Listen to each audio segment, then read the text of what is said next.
Hi friends, welcome to Nobel Aqua garden. Friends, இன்றைக்கி இந்த வீடியோவில் என்ன பார்க்க போகிறோம்னா பிளான்ட் ரிவ்யூவில் பர்பிள் அரமெட்டிக்காவில் உங்களுக்கு லிம்னாஃப்ளா அரமெட்டிக்கா, பர்பிள் அரமெட்டிக்காலே லீஃப், பெரிய லீஃப் இதெல்லாம் நிறையா இருக்குது. இன்றைக்கி நம்ம பார்க்க போகிற வெரைட்டிஸ் வந்து பர்பிள் அரமெட்டிக்காவில் நியூன்னு சொல்லுவாங்க. இதுதான் பர்பிள் அரமெட்டிக்காவில் நியூ. இதோட லீஃபு பார்த்திங்கன்னா ஒல்லியாக நல்ல நீட்டமாக வரும். நல்லா நம்ம அக்வேரியம் பிளான்ட் டேங்க் செட் பண்ணோம்னா இது நல்லா ஒரு டஞ்சண்டாக, அதாவது ஒரு காடு மாதிரி ஒரு அமைப்பு உங்களுக்கு கொடுக்கும். இதில் இது எப்படி நீங்கள் கேர் பண்ணணும் பார்த்தீங்கன்னா, நார்மலாக உங்களுக்கு சாஃப்ட் வாட்டர், இது பிராக்கிஸ் கண்டிஷனில் கண்டிப்பான முறையில் வராது. சால்ட் வாட்டர் கண்டிப்பான முறையில் இது வராது. கண்டிப்பான முறையில் இது சாஃப்ட் வாட்டர் தான் வேணும். ஆர்ஓ வாட்டர் தான் பெஸ்ட்டு. ஆர்ஓ வாட்டரில் நீங்கள் இப்படி சும்மா வச்சுருந்தீங்கனாலே இது ஒன்றுமே ஆகாது. ஆக்சுவலாக இது எனக்கு வந்து இந்த பிளான்ட் என்கிட்ட கைக்கு வந்து 2 வாரம் ஆச்சு. இன்னுமே எனக்கு இதில் எந்த ஒரு இதுவுமே ஆகலை. பார்த்தீங்கன்னா தெரியும், அதில் வேர் விட்டுருக்கு. நீங்கள் பார்த்தீங்கன்னா தெரியும்.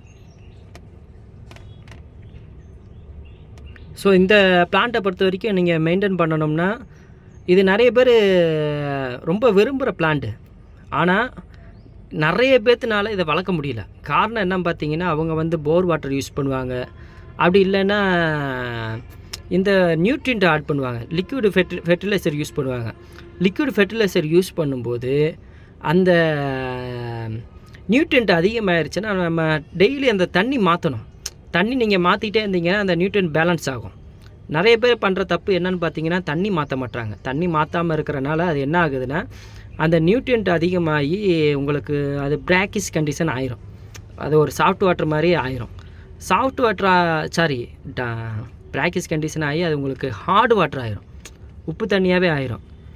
போர் வாட்டருக்கும் அதுக்கு வித்தியாசம் இல்லாமல் ஆயிரும். அந்த மாதிரி ஆகும்போது உங்களுக்கு இந்த மாதிரி பிளான்ட் வந்து வளராது.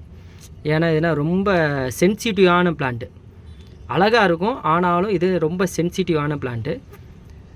இதுக்கு வந்து நியூட்ரியன்ட் தேவை. ஆனால் அந்த வாட்ரு வந்து எப்பயுமே அந்த சாஃப்ட் கண்டிஷனில் இருந்தால் தான் இது நல்லா வளரும்.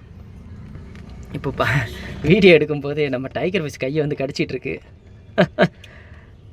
நல்லா தான் இருக்குது, பரவாயில்ல. நான் பாட்டு என் வேலையை பார்க்குறேன், நீங்கள் பாட்டு உங்கள் வேலையை பார்த்துக்கிட்டுருங்க.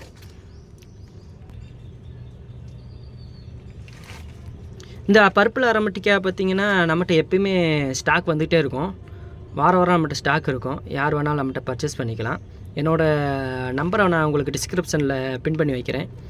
யாருக்கு வேணும்னா கான்டாக்ட் பண்ணுங்கள். அப்புறம் நம்ம ஆள் போயிட்டான்னு நினைக்கிறேன் டைகர் ஃபிஷ்ஷு. இந்த டைகர் ஃபிஷ் எதுக்கு இதில் விட்டுருக்கேன்னு பார்த்தீங்கன்னா, ஒரு சில இந்த பூச்சிகள் இருக்குது, இந்த ரவுண்டாக சில பூச்சிகள் இருக்குது. அதை நான் உங்களுக்கு தனியாக போடுறேன். அந்த பூச்சிகள் என்ன பண்ணுதுன்னு பார்த்தீங்கன்னா, அந்த பிளான்ட்டை ஃபுல்லாக அப்படியே கடித்து சாப்பிட்ருது. பிளான்ட்டை ஒன்றும் இல்லாமல் ஆக்கிடுது. யாருக்கு நம்ம டைகர் ஃபிஷ்ஷு. அதுக்காக தான் அந்த டைகர் ஃபிஷ்ஷை போட்டிருக்கேன். அடியில் வந்து கடிச்சிட்டு இருக்கான். அந்த ஒரு மாதிரி சின்ன பூச்சிகள் இருக்குது. அந்த பூச்சி என்ன பண்ணுன்னா இருக்காதான்னு நினைக்கிறேன். இந்த இதில் இருக்குன்னு நினைக்கிறேன். அந்த பூச்சி ஒரு ரவுண்டாக இருக்கும் பூச்சி. அந்த பூச்சி என்ன பண்ணுதுன்னா செடியை ஃபுல்லாக சாப்பிட்றது. அதுக்காக தான் அந்த டைகர் ஃபிஷ்ஷை விட்டுருக்கேன். டைகர் ஃபிஷ்ஷை விட்டதுலேருந்து எனக்கு அந்த பிரச்சனை இல்லை. ஓகே ஃப்ரெண்ட்ஸ், இந்த வீடியோ எல்லாத்துக்கும் பிடிச்சிருக்குன்னு நினைக்கிறேன். உங்களுக்கு இன்ஃபர்மேஷன் கிடச்சிருக்கும். இந்த பர்பிள் அரமெட்டிக்கான்றது இருக்கிறதுலே நல்ல அழகான பிளான்ட் டேங்க் செட் பண்ணணும்னு நினைக்கிறவங்க இந்த பிளான்ட்டை வாங்கி வளர்க்கலாம். அப்புறம் உங்களுக்கு பிளான்ட் டேங்க் செட் பண்ணுறதுக்கு எந்த ஒரு ஐடியா வேணும்னாலும் என்னை கான்டாக்ட் பண்ணுங்கள். எப்போ வேணாலும் கான்டாக்ட் பண்ணுங்கள். நான் உங்களுக்கு எப்போனாலும் டவுட் சொல்கிறேன் உங்களுக்கு. ஓகே ஃப்ரெண்ட்ஸ், அடுத்த வீடியோவில் பார்ப்போம். நான் அந்த வேலையை பார்த்துட்டுருக்கேன்னா இதை பாருங்களேன், என் கையை சாப்பிட்ற வேலையே பார்த்துக்கிட்டுருக்கு. கையில் உள்ள அந்த டெட் செல்களை சாப்பிட்டுக்கிட்டுருக்கு. ஆனால் இந்த டைகர் ஃபிஷ் விட்டதுலேருந்து எனக்கு அந்த பூச்சி பிரச்சனையே இல்லை. ஃபுல்லாத்தையும் காலி பண்ணிடுச்சு. இப்போ பிளான்ட்டு ரிலாக்ஸாக இருக்குது. பிளான்ட் அது பாட்டு நல்லா இருக்குது.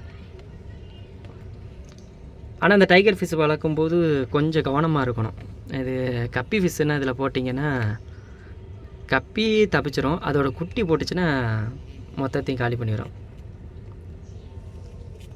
ஓகே ஃப்ரெண்ட்ஸ், அடுத்த பிளான்ட் ரிவ்யூவில் பார்ப்போம். பாய்.